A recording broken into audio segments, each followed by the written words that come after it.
Conférence call aujourd'hui sur un sujet un peu brûlant qui est celui des émergents, parce qu'on a vu l'Argentine, la Turquie, l'Afrique du Sud, d'autres encore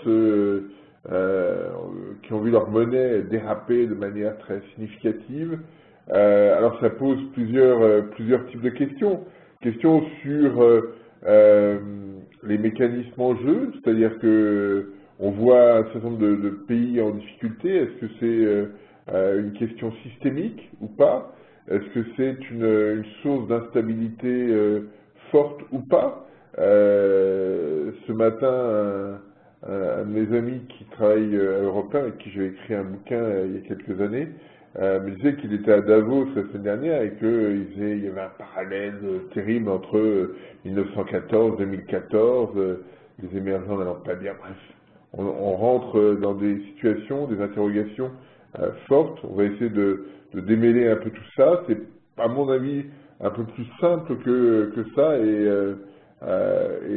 ça reflète probablement des situations qui ont changé et dans lesquelles plutôt chaque pays émergent doit s'adapter à un environnement qu'il pensait maîtriser, mais qu'il ne maîtrisait pas tant que ça. Donc on reviendra sur ces questions. On parlera aussi de la Banque d'Angleterre, puisque la Banque d'Angleterre a indiqué dans le dernier paragraphe des minutes de sa dernière réunion de politique monétaire que elle mettait explicitement le fait qu'il pourrait y avoir hausse de taux, même si c'était fait dans des conditions particulières, etc. Mais ça fait très longtemps qu'une banque centrale n'a pas écrit dans ses minutes que les taux allaient monter. Donc ayons bien ça en tête. On parlera aussi commençons par ça, par les attentes sur cette semaine, hein, puisque je parlais de politique monétaire. On a cette semaine la réunion de la Fed, aujourd'hui et demain. Dernière réunion de Ben Bernanke en tant que président, hein, puisque dès samedi matin, le président devient une présidente, c'est Janet Yellen qui prend le relais. Et donc, à cette réunion, il est attendu que le mouvement de réduction des achats de la Fed, hein, de 10 milliards décidé en décembre, soit prolongé. C'est-à-dire qu'on est passé de 85 à 75 milliards d'actifs achetés, et bien qu'on passe à 65 à cette réunion. Les conditions américaines ne sont pas franchement désagréables, et donc ce serait une opportunité de continuer le mouvement. Alors, je voudrais juste dire un petit mot, parce que je pense que je vais écrire un papier sur le blog là-dessus, mais juste un mot, parce que hier j'ai fait une vidéo sur le site des Échos, qui n'est pas encore en ligne, mais sur Ben Bernanke. Ils m'ont demandé ce que voilà, Bernanke, sa vie, son œuvre, etc. Alors, juste en quelques mots, je l'ai mis ce matin dans l'hebdo, mais voilà, la problématique est, à mon avis, intéressante si juste pour avoir une idée de ce qui a été fait. Je développerai des choses un peu plus longues à l'écrit, mais il me semble que il y a 3-4 choses à retenir de ce qu'il a pu faire pendant ses 2 mandats. En fait, son mandat commence réellement au moment où la crise démarre, hein. C'est ça qui a changé, c'est ça qui nous intéresse. Alors, je reprendrai une mesure très, très simple qui a été faite par Christina Romer. Christina Romer était à l'époque, en 2009-2010, présidente du Council of Economic Advisors, et elle a indiqué à l'époque que le choc de 2008-2009, enfin de décembre 2006, enfin, elle a pris une mesure simple, allons-y de manière très simple, elle dit, voilà, entre décembre 2007 et décembre 2008, la richesse des ménages a baissé de 17%, entre décembre 1928 et décembre 1929, cette richesse des ménages a baissé de 3%. Ça veut dire que le choc subi en 2008 était quasiment 5 à 6 fois supérieur à celui de 1929. Mais quand on regardera l'histoire, eh bien, on s'apercevra que finalement le choc a été assez bien amorti, qu'il n'y a pas eu de baisse d'activité profonde, que le taux de chômage n'est pas monté à 25%, comme ça avait été le cas en 30 ou 31, qu'il n'y a pas eu de déflation profonde aux États-Unis, contrairement à ce qui s'était passé à cette époque-là. Et en fait, la raison principale, me semble-t-il, vient de la façon dont Bernanke a géré cette situation. Pourquoi?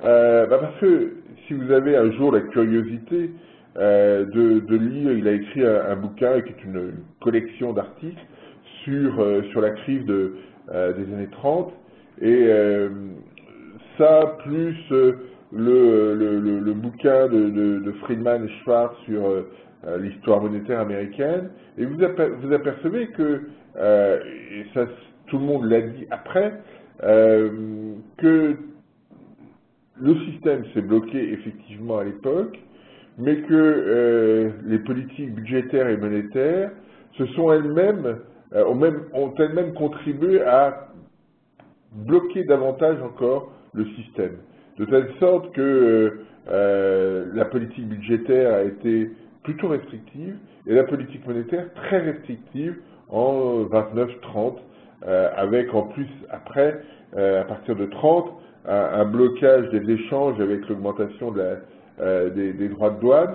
Donc tout a été fait pour créer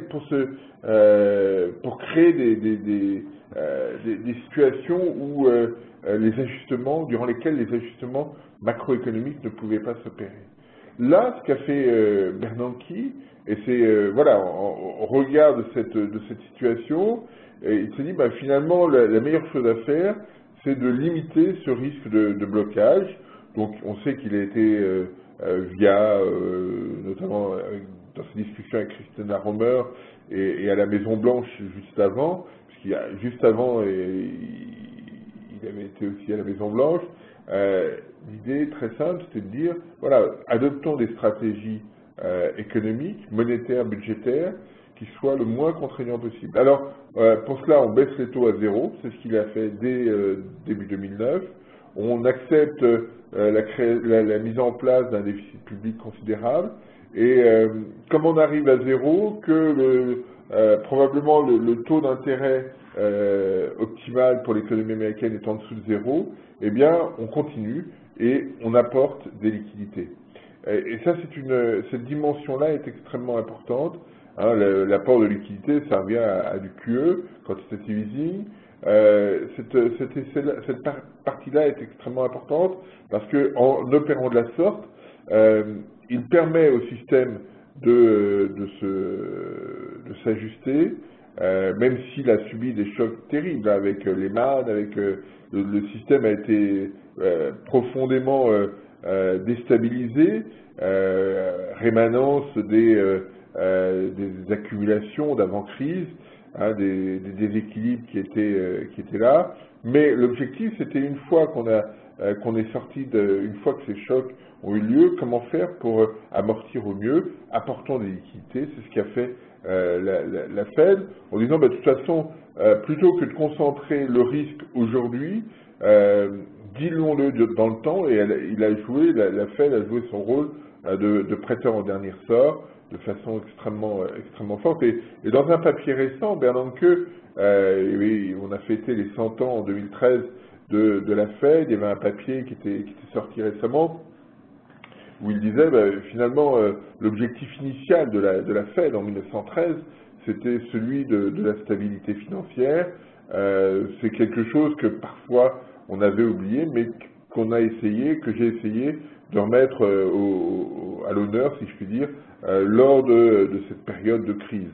Donc ça, c'est un élément extrêmement important. Et après la difficile période fin 2008, début 2009, durant laquelle on a eu pas mal de faillites bancaires et de choses assez violentes, de Lehman à AIG, à Washington Mutual, etc. toute une série de systèmes, d'entités financières qui ont été en difficulté ou en défaut, ou qui ont fait faillite carrément. Mais après, les choses se sont stabilisées. Alors il y a eu quelques éléments législatifs sur cette question de régulation, mais clairement, la Fed a joué le rôle de prêteur en dernier ressort et a pris le risque sur ses épaules. Ça, c'est le premier élément, c'est l'apport que Bernanke a pu avoir au regard de son expérience en tant que historien des années 30 et des difficultés qu'il y avait eu à l'époque. Et puis l'autre aspect extrêmement intéressant, c'est son expérience aussi de la crise japonaise. Il avait beaucoup travaillé sur ces questions et il prônait à une époque, hein, au début des années 2000, quand le Japon était dans une période de croissance très médiocre et de déflation, il avait prôné à l'époque la mise en place, la volonté de modifier en profondeur les anticipations des acteurs de l'économie. Il y a quelques papiers qu'il a pu écrire sur ces questions, et on voit bien la façon dont il a raisonné, c'est-à-dire, voilà, l'économie subit un choc, j'essaye de l'amortir au maximum par des apports de liquidité, et dans le même temps, j'essaye d'orienter les anticipations pour qu'on n'ait pas de divergence profonde, pour qu'on retrouve progressivement une allure, hein, c'est de se dire, voilà, je vais réussir, et on va retrouver progressivement une allure de croissance, une inflation qui ne sera pas élevée, etc. Et pour moi, les conférences de presse qu'il a mis en œuvre, qu'il a mis en place il n'y a pas si longtemps que ça, mais il y a quand même 3-4 ans maintenant, ces conférences de presse ont eu comme objectif d'infléchir les anticipations de l'ensemble des acteurs de l'économie. De ne pas rester, comme ça a été le cas au Japon, sur la situation du moment, sans capacité à se projeter dans le temps, mais une possibilité d'infléchir par le raisonnement les anticipations de tous. Les développements qu'il y a eu aussi sur les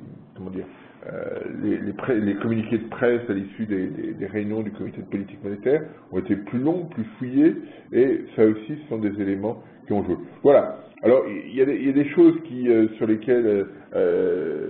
alors, juste une autre remarque, on a souvent indiqué, on a souvent dit, oui, il aurait été peut-être souhaitable de changer les objectifs de la politique monétaire, hein, parce que ça ne correspondait pas forcément, etc. En fait, sa réponse est très simple, c'est de dire, voilà, on est dans une période compliquée, difficile, instable. La Banque centrale, notamment vis-à-vis des investisseurs, a choisi un certain nombre d'instruments. Si au moment où ça ne va pas, elle change aussi ses instruments, elle risque de perturber tout le monde, et c'est pas forcément souhaitable. L'autre élément, la remarque qu'on peut faire, c'est de se dire, mais est-ce que finalement, il n'a pas été le déstabilisateur des émergents, parce que ou des marchés, parce que les apports de liquidité qu'il a pu mettre en œuvre, finalement ont profité aux actifs risqués, ont peut-être créé des bulles, et que ces bulles, c'est quelque chose d'embêtant. Alors là, pour moi, c'est un arbitrage très simple. Qu'est-ce qui est le plus important? Est-ce que c'est de faire une bulle sur un marché financier, ou est-ce que c'est de limiter les pertes de niveau de vie en l'occurrence de 400 millions d'Américains? Je crois que l'objectif et l'arbitrage est très simple, et là-dessus Bernanke a été direct en disant que finalement l'activité et cette dimension-là est essentielle, même si on doit éviter de rentrer dans une dynamique de bulle, mais c'est pas ça, à mon sens, l'élément majeur. Et puis le dernier point maintenant, c'est ce qui laisse à Janet Yellen, qui est une situation qui reste malgré tout très compliquée, parce qu'il va falloir qu'elle gère la fin du quantitative easing. Ça devrait aller compte tenu des perspectives de croissance, et il va falloir aussi qu'elle maintienne à la fois qu'elle maintienne les forward guidance, c'est-à-dire qu'elle réussisse à convaincre les intervenants que les taux d'intérêt resteront bas, que la courbe des taux restera ancrée sur des taux à zéro. Ça ne sera pas forcément très simple. Et puis il y aura ces 4 000 milliards de taille de bilan de la Fed qu'il va falloir gérer dans le temps. La Fed, Bernanke, comme je disais tout à l'heure, a joué le rôle de prêteur en dernier sort, a fait jouer à la Fed le rôle de prêteur en dernier sort, mais il faut maintenant dissiper ce risque dans le temps, et donc voilà, cette problématique-là. Alors j'ai une question de Brigitte, ne devrions-nous pas raisonner de la même façon sur le Royaume-Uni? C'est-à-dire, je pige pas que le Royaume-Uni joue le rôle de prêteur en dernier sort, si, clairement. Enfin, que la Banque d'Angleterre a joué ce rôle-là, oui, clairement. On a des stratégies qui sont assez proches des États-Unis et du Royaume-Uni là-dessus. Je suis pas sûr qu'on soit très différencié. On a une différence beaucoup plus marquée avec la BCE, par exemple. La BCE qui, depuis un an, maintenant réduit la taille de son bilan par la fin des opérations de LTRO sans contrepartie. Voilà, ça c'était le premier élément, le maintien d'une politique, Brigitte, je reprends Brigitte, le maintien d'une politique monétaire accommodante encore un moment, en dépit du niveau de chômage qui baisse rapidement. Ça c'est une question que je vais aborder tout à l'heure sur le Royaume-Uni, on en reparlera plus longuement. Alors, plusieurs autres éléments que je voulais évoquer aussi en introduction, comme ça sera fait. Il y a une question sur les niveaux des taux monétaires. On a des taux monétaires qui sont élevés aujourd'hui en Europe, plus élevés que ceux qu'on observait avant les vacances de Noël. Alors plusieurs raisons à cela.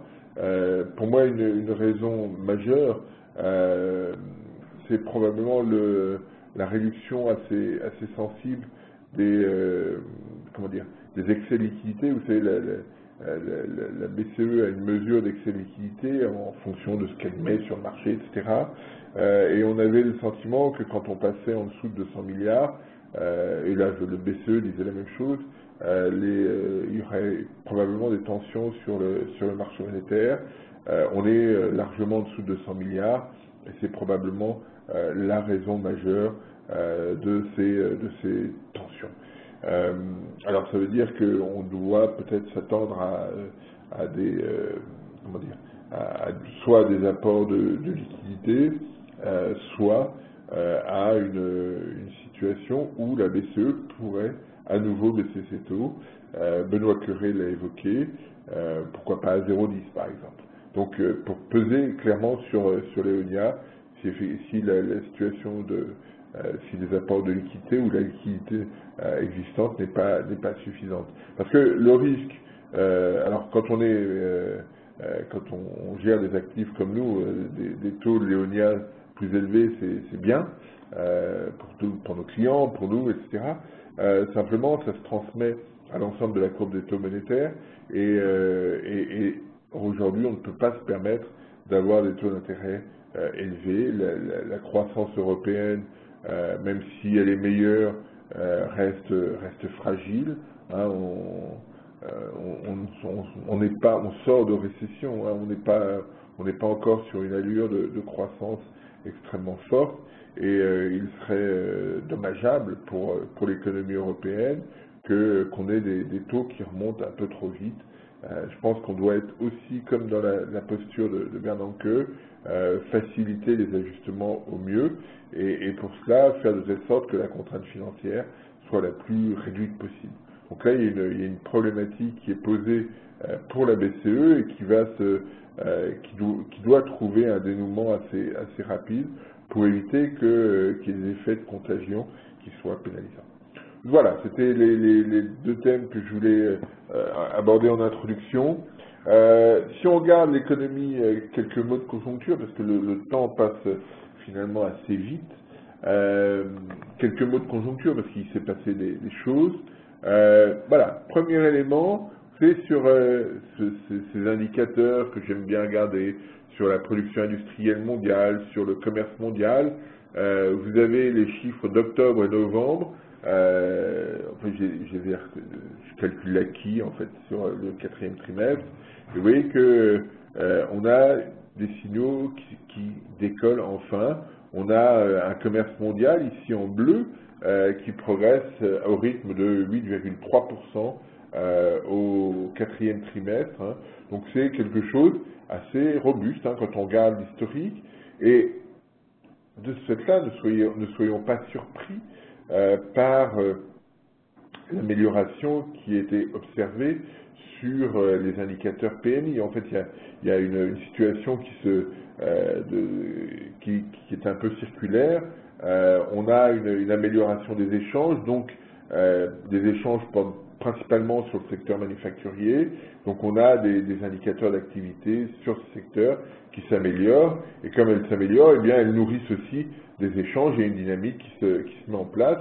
Et là, on a quelque chose d'un peu plus vertueux, et il est extrêmement intéressant parce que c'est quelque chose sur lequel que j'ai souvent évoqué. L'absence de progression du commerce mondial était quelque chose d'extrêmement handicapant pour l'économie européenne, l'économie globale, même d'une manière générale. Là, les choses commencent à bouger, et c'est plutôt un signal intéressant et fort. Voilà, s'il y avait une chose à retenir dans les graphiques de cette semaine, que je présente cette semaine, c'est celle-ci.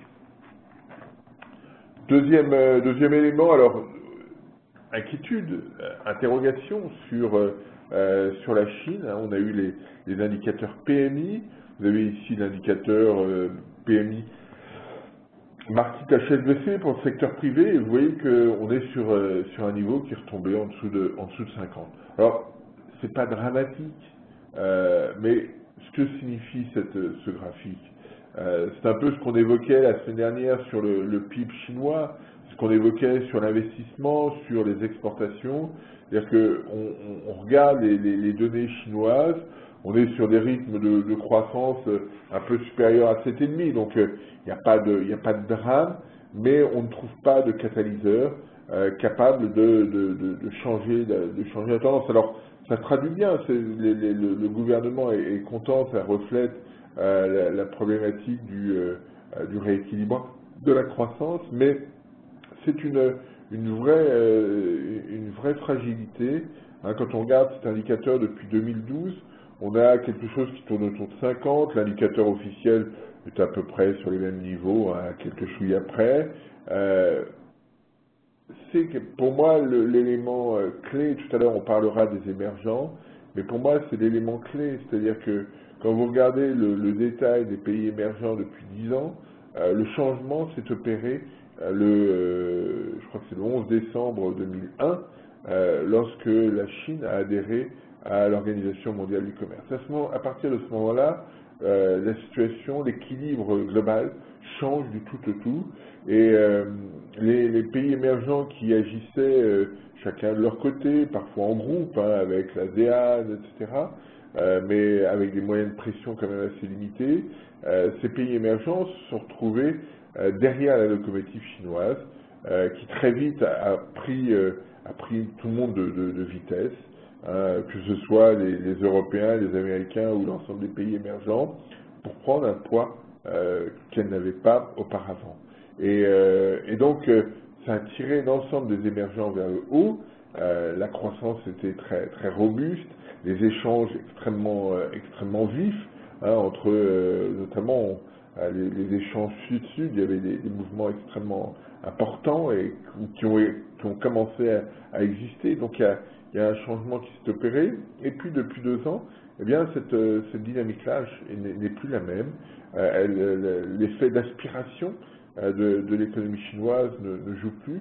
Et donc l'ensemble de ces pays émergents se retrouvent un peu coincés entre une situation dont ils rêvaient, c'est-à-dire une amélioration très rapide de leur activité et de leur niveau de vie, et une situation où là, ils sont coincés, ils doivent décider par eux-mêmes, et c'est un petit peu compliqué parce que la Chine ne joue plus le même rôle. Donc ayons bien ça en tête, et cette dynamique chinoise ne va pas spontanément s'améliorer. On voit bien les questions qui sont posées au quotidien sur la Chine. On a une croissance assez lente, et dans le même temps, l'objectif des autorités est de rééquilibrer le système financier. On a un système bancaire qui marche mal, qui est fragile, on a vu avec IBCC ou IBBC, je ne sais plus comment on dit, on a quelque chose d'assez fragile, un secteur donc officiel qui ne va pas bien, et un secteur de l'ombre, shadow banking sector qui va plutôt bien et que la Banque centrale essaye de gérer. Alors, on voit bien la problématique, hein, mettre en place une stratégie visant à rebooster la croissance, pourquoi pas, mais c'est prendre un risque si effectivement le système financier reste fragile. Donc c'est pour ça que pour l'instant, les autorités souhaitent rééquilibrer le système financier, parce que l'objectif ultime, c'est de faire du yuan une monnaie convertible. Et ça passera par un système bancaire beaucoup plus robuste que celui qu'on a aujourd'hui.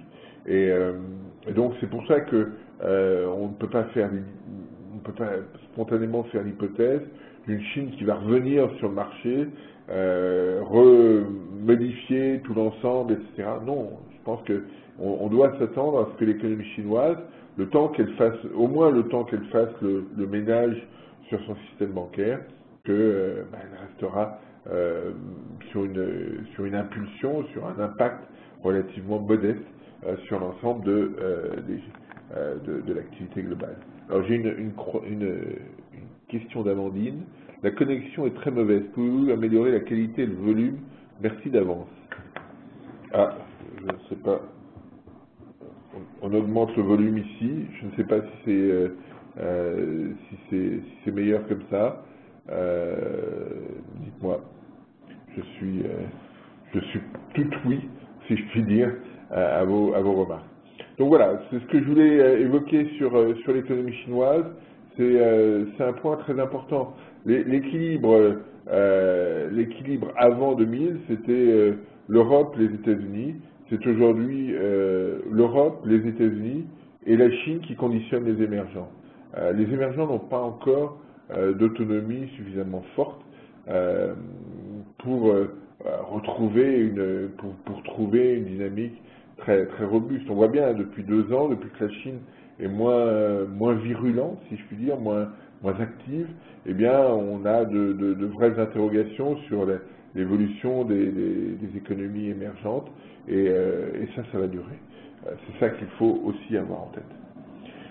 Juste ici, c'est à très court terme les évolutions de commandes qui restent très fragiles depuis 2 ans maintenant. On a quelque chose qui tourne autour de soit 50 pour les commandes, soit autour de 1 pour le ratio nouvelles commandes sur stock. Donc c'est quelque chose qui est fragile.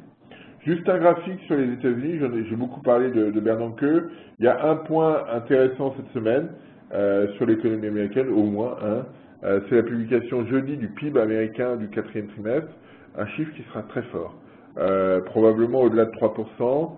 Ce sera probablement, moi je pense qu'on sera sur 3,3, 3,4.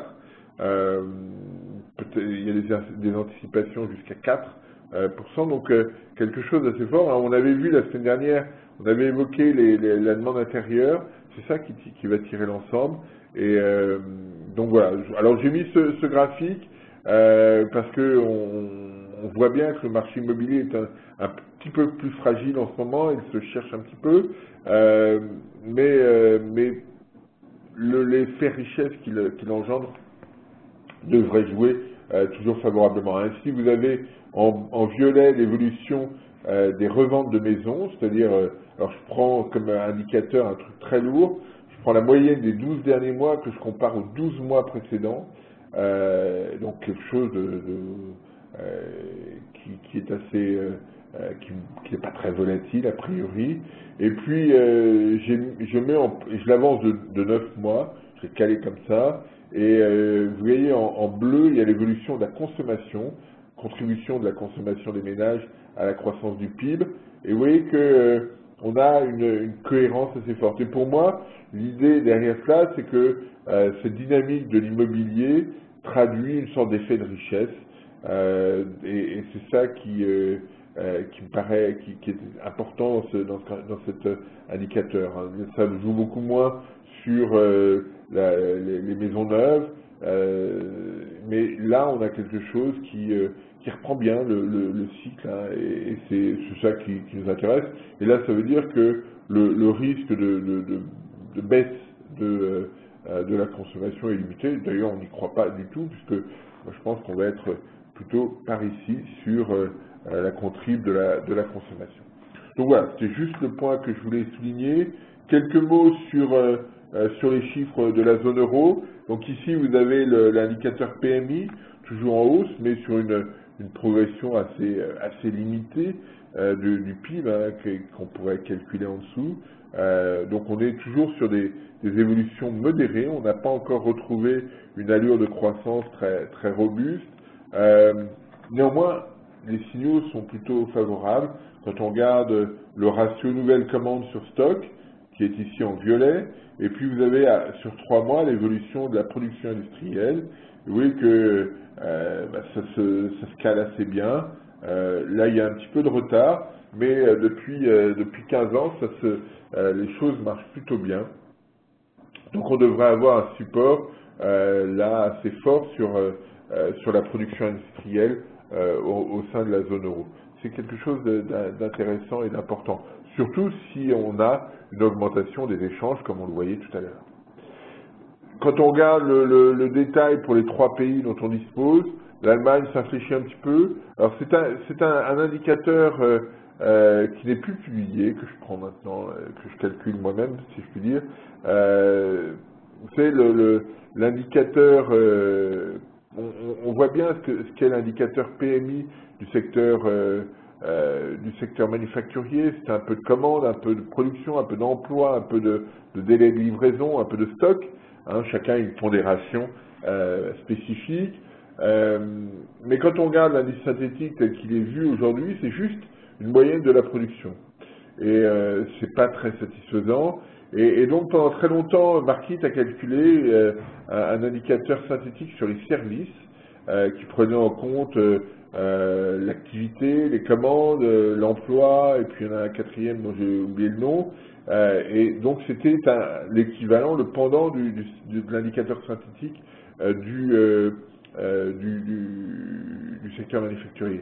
Et on pouvait faire ensuite une moyenne des deux, moyenne pondérée, et c'est ce graphique qui est pris en compte ici, plutôt que simplement la production. C'est un indicateur qui me paraît un petit peu plus précis, mais que Markit, hélas, ne publie plus. Donc il faut refaire les calculs chacun de son côté. C'est un petit peu dommage, mais clairement ça n'a pas pris et ça n'a pas eu le succès que souhaité. C'est-à-dire que Markit vendant ces données, eh bien beaucoup de gens ne les ont pas achetées et sont restés sur les données les plus simples qui étaient publiées, ce qui fait que les données un petit peu plus sophistiquées qui étaient dans la base de données de Markit n'étaient pas pris en compte. Enfin, personne ne rebondissait dessus, et donc ils ont arrêté de les calculer. Voilà, c'est pour ça qu'on a cette allure. Mais si on regarde le signal, comme l'indicateur ici continue de progresser, on a probablement des chiffres sur l'Espagne et l'Italie qui sont plutôt bons. L'autre point, zone euro, que je voulais évoquer, c'est l'indicateur de confiance des ménages, que j'ai repris depuis le début, en 85. J'ai mis en moyenne, j'ai centré réduit, donc le 0 et la moyenne historique, et on est revenu ici. Et c'est extrêmement important parce que pour la première fois depuis 2011, début 2000, j'ai un trou, début 2011, on retrouve une allure positive. Et ça c'est essentiel parce que ça veut dire que l'incertitude des ménages s'est réduite de façon significative. Ça veut dire que ces ménages qui ont été au cœur des ajustements macroéconomiques, eh bien, retrouvent un petit peu plus d'espoir, hein, sont un peu moins pessimistes. Ça veut dire que les arbitrages dans le temps seront plus faciles à mettre en place, et ça devrait être quelque chose de plutôt positif pour la consommation, et plutôt positif pour la mise en œuvre d'une économie plus autonome en Europe, liée davantage à la demande interne.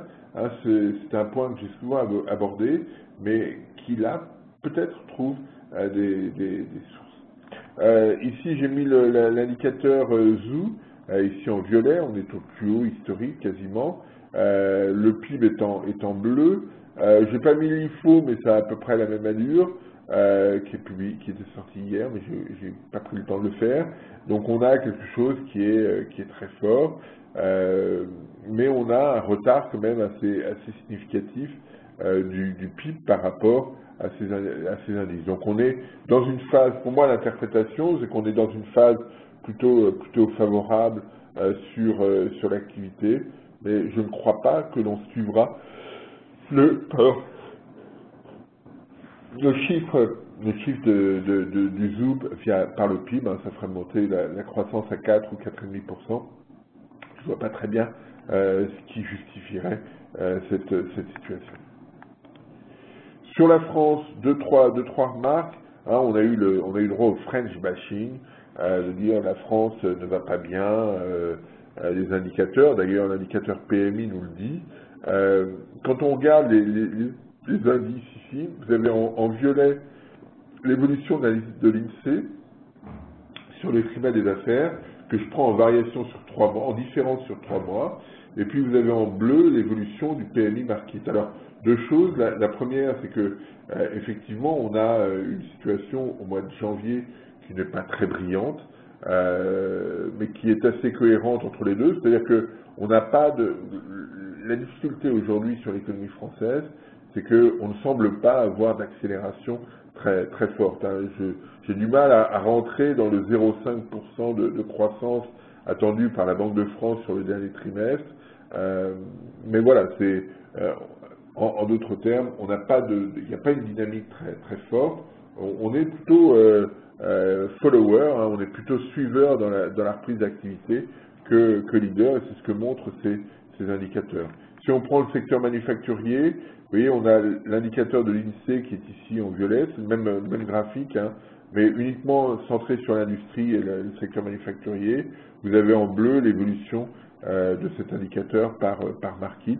Et vous voyez que les allures sont assez proches, même s'il y a actuellement des écarts, l'un est plutôt dans un territoire positif, l'autre dans un territoire négatif. Mais ne prenons pas uniquement l'indicateur market comme le seul qui fonctionne bien, mais ceci étant, un niveau de ce type-là n'est pas non plus cohérent avec une croissance explosive. Voilà, ça c'est l'indicateur de l'industrie en niveau, hein, on est revenu sur sa moyenne historique. Donc il n'y a pas on n'est pas forcément en situation de rupture, hein, comme ça a été dit. Et je voudrais juste intervenir sur ce point, sur ces questions de rupture. Parce que quand on regarde l'indicateur market, une des raisons majeures, c'est la faiblesse des demandes, hein, qui explique la faiblesse des commandes, qui explique ce mouvement de repli. Et quand on regarde le détail, eh bien c'est les commandes à l'exportation qui ont baissé en novembre et décembre. Vous voyez, en octobre, les chiffres allemands et français étaient très proches. On a une baisse significative en novembre et décembre, avant de rebondir en janvier. La seule question que j'ai, et sur laquelle je n'ai pas de réponse, c'est pourquoi l'attractivité ou la compétitivité de l'économie française s'est cassé la figure pendant 2 mois. Qu'est-ce qui a changé par rapport à l'économie allemande sur la période? Qu'on progresse moins vite, ce sont des choses qui arrivent, hein. Il peut y avoir des commandes spécifiques, hein. Ici, par exemple, je ne sais pas si c'est passé en Allemagne, mais vous voyez, les deux sont dans le même sens. Là, on est dans des sens opposés. On n'a pas eu, c'est pas un problème de dévaluation, de choses comme ça. Et tous les pays de la zone euro ont été en hausse sur la période. Il y a juste la France qui était en retrait. J'ai toujours pas compris la raison, et c'est pour ça que là, sur la période actuelle, même si c'est un indicateur que j'aime bien, j'ai un doute, une interrogation sur les indicateurs PMI market, parce que là, il y a quelque chose que je ne comprends pas et que je ne m'explique pas. Si vous avez des réponses, je suis preneur, bien entendu. Ici, vous avez le même graphique que celui qu'on observait tout à l'heure sur la France, avec le ratio nouvelles commandes sur stock, et puis ouais, un rebond, on est à 1, donc c'est pas encore spectaculaire. Indicateur de confiance des ménages qui est sorti ce matin, qui reste à un très bas niveau, hein, vous le voyez ici, on n'est plus au plus bas, certes, mais on reste quand même un écart type et demi de la moyenne, c'est beaucoup. L'indicateur sur le chômage est ici, en bleu, en échelle inversée. Et ce qui est intéressant, c'est que sur cette période-là, le chômage et l'indicateur de confiance avaient exactement la même allure, hein, une orientation à échelle près. Aujourd'hui, on a des choses très différenciées. C'est-à-dire que peut-être que le chômage est intégré dans la façon de percevoir l'environnement, et que les problématiques qui sont posées aux ménages français ne se limitent plus au chômage, mais peut-être à des problématiques de niveau de vie d'une manière plus générale. Et c'est ce qu'on voit sur ce graphique. Vous avez les perspectives des ménages français, vous avez les perspectives de niveau de vie en France, c'est-à-dire comment je perçois l'évolution de tout le monde au cours des 6 prochains mois, et puis ma situation personnelle en bleu. Alors les deux sont assez bien corrélés, heureusement, mais on voit qu'on reste quand même sur des niveaux assez faibles. Hein, on est loin d'être sur la moyenne de l'indicateur. Donc on voit bien que la problématique d'emploi est toujours importante, mais dans le même temps, les ménages s'interrogent sur l'évolution de leur pouvoir d'achat, et que pour l'instant, ils ne voient pas ce pouvoir d'achat s'améliorer. Alors, j'ai une question. Est-ce un problème de capacité d'innovation sur les commandes? Non, pas sur 2 mois. C'est ça la difficulté, l'interrogation qu'on a sur 2 mois. Je sais pas ce que c'est. J'ai du mal à comprendre. Alors c'est peut-être lié simplement à un biais d'échantillon, parce que l'échantillon interrogé par Markit est beaucoup plus faible que celui de l'INSEE, donc ça peut jouer. Et dernier point que je voulais souligner, parce qu'on parle de l'économie française, juste sur la note de Moody's, hein, il n'y a pas eu de changement. Moody's, comme tous les autres, s'interroge sur la façon dont l'économie française va pouvoir bouger au cours des prochains mois, hein, puisque le PIB est quasiment stable depuis mars 2011, depuis le T2 2011, et donc la question est de savoir comment cette situation va bouger. On avait déjà évoqué cette question la semaine dernière en parlant des propositions de François Hollande. Voilà, c'est une autre forme, mais la différence entre l'avantage des agences de notation, c'est qu'elles ont juste besoin de dire il y a qu'à, il faut qu'on, pour donner c'est la solution qu'elles peuvent donner, hein, dire il faut flexibiliser, il faut réduire les impôts, etc. Très bien. Après, comment elles font, comment on fait, c'est une autre question. Alors, hier soir, on a eu les chiffres de l'emploi. On ne va pas rentrer sur la polémique. Est-ce que on est dans une inversion, une stabilisation inversée, ou ce qu'on veut. Ce qu'on observe, c'est qu'on a ici sur le graphique les entrées à Pôle emploi en bleu et les sorties de Pôle emploi en violet. Et donc on est toujours dans une situation où les sorties de Pôle emploi sont quand même très inférieures à celles des entrées. Les entrées sont à peu près stables, les sorties restent à un niveau limité par rapport aux entrées. Donc on est dans cette logique pour l'instant. Alors on constate que les moins de 25 ans, depuis 2 mois, le nombre des moins de 25 ans diminue, mais ça c'est un effet des emplois aidés, et tant mieux, si ça peut permettre d'enclencher des dynamiques. On peut avoir des doutes sur l'enclenchement que ça génère, mais voilà, la problématique elle est là, et tant qu'on n'aura pas d'amélioration de l'activité dans la durée, cette question restera posée, et donc voilà, on va pas forcément plus loin sur cet aspect. Sur l'Angleterre, donc trois chiffres, parce que je vois que le temps file à une allure terrible. Vous avez ici l'évolution du PIB, tel qu'il a été publié ce matin.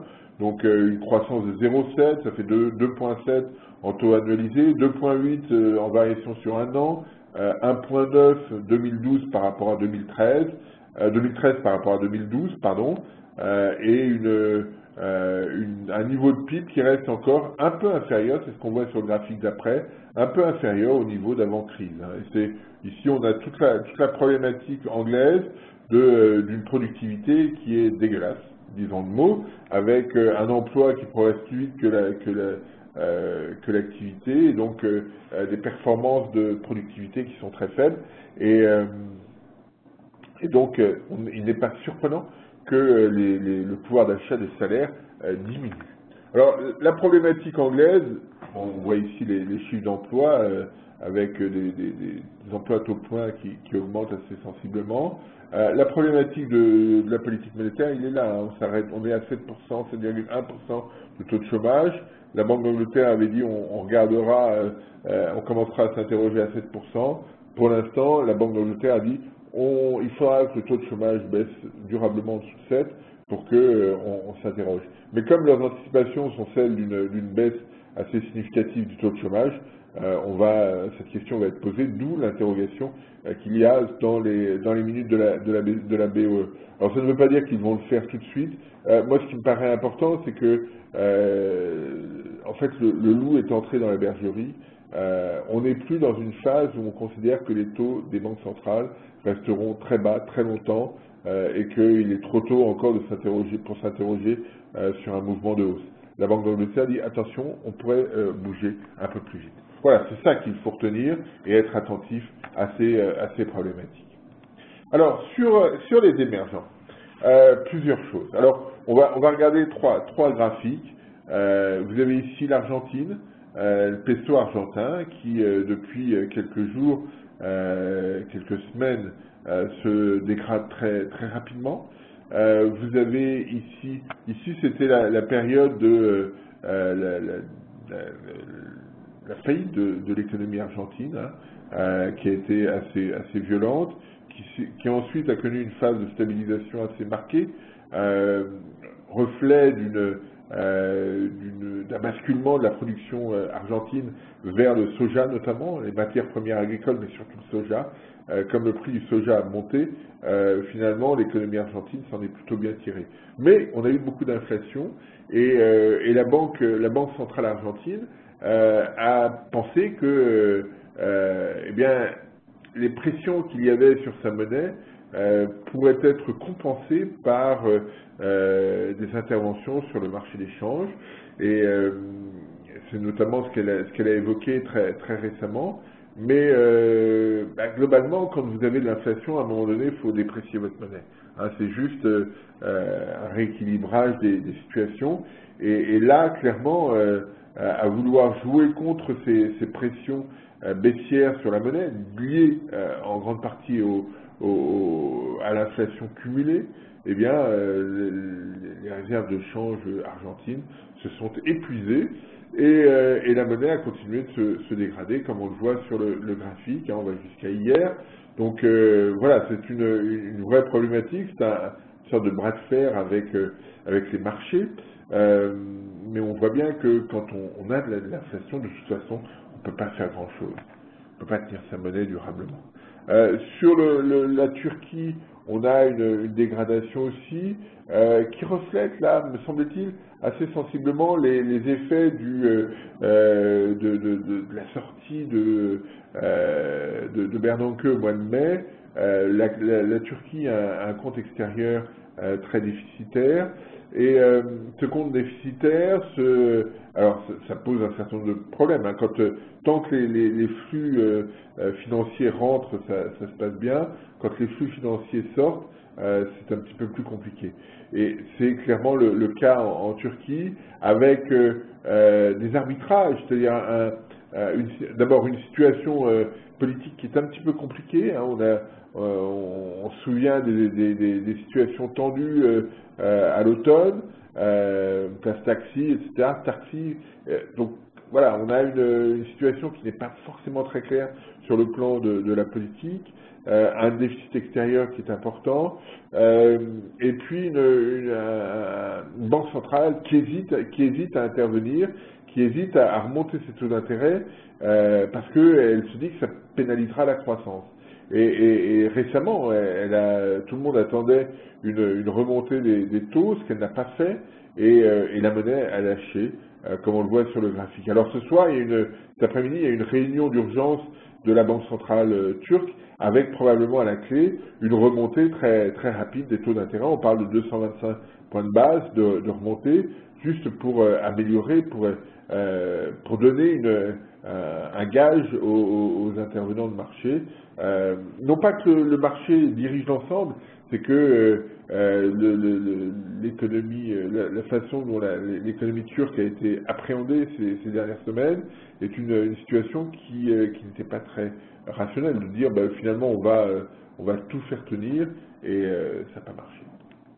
Et puis l'économie, la roupie indienne, alors vous voyez la rupture à partir de Bernanke, hein, là on le voit de manière très claire, hein, j'ai pris une période un peu plus courte, et puis depuis le mois de septembre, eh bien, une relative stabilité, et Raghu Rajan, le nouveau patron de la banque indienne, a très clairement dit les choses, il a donné une stratégie, et c'est ça qui est intéressant. Parce que finalement, la question qui est posée, tout à l'heure je parlais de la Chine, de l'impact de la Chine, tout à l'heure je parlais des flux de capitaux liés à la Fed. Quand la Chine joue plus son rôle, quand les capitaux n'ont plus la même direction, eh bien ces pays se retrouvent un peu coincés, c'est-à-dire que ils avaient été portés par une espèce de tendance commune, et aujourd'hui ils doivent déterminer la façon dont ils vont pouvoir croître de façon autonome. Et donc il n'y a plus cette dynamique commune qui les tirait vers le haut et qui finalement n'était pas très pénalisante en cas d'erreur de politique économique. Aujourd'hui, la politique économique est jugée à l'aune d'une situation qui est moins dynamique, une situation qui s'est fragilisée pour un certain nombre d'entre eux, puisqu'on a vu apparaître avec les sorties de capitaux des déséquilibres extérieurs importants. Alors, on le savait tous, mais les flux de capitaux masquaient les difficultés et les difficultés d'ajustement. Et là, voilà, on est dans une phase où on est très attentif à la Turquie, à l'Argentine, à l'Afrique du Sud, à l'Indonésie, parce que ce sont des pays qui ont des déséquilibres et on attend de voir comment ces déséquilibres vont pouvoir être résorbés. Et on observe aussi que les interrogations sur la Chine, les inquiétudes sur l'activité chinoise ont un rôle non négligeable sur la façon dont ces monnaies et dont ces économies évoluent. C'est ça aujourd'hui l'enjeu. Et on voit bien la problématique telle qu'elle est posée. La reprise d'activité, elle se fait essentiellement dans les pays industrialisés.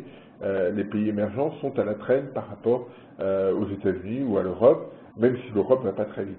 Donc là, il y a un changement d'équilibre, et ce changement d'équilibre, il n'a plus la même forme qu'il y a quelques mois, et c'est ça qu'il convient de conserver à l'esprit aujourd'hui. Voilà, c'est ce point-là. Alors, un autre aspect aussi à souligner, parce que on a vu des mouvements de change, là j'en ai présenté quelques-uns, mais une des problématiques qui était posée, il y a eu un papier très, très récent au mois de novembre, décembre, sur cette question qui est intéressante, qui est de se dire, finalement, si on essaye de définir un taux de change d'équilibre, alors il y a des gens qui travaillent sur ces questions, si on doit définir un taux de change d'équilibre, est-ce que les monnaies, avant l'intervention de Bernanke, par exemple, est-ce que toutes les monnaies étaient à l'équilibre? Est-ce qu'il y avait une situation est-ce qu'on était dans un environnement stable ou pas?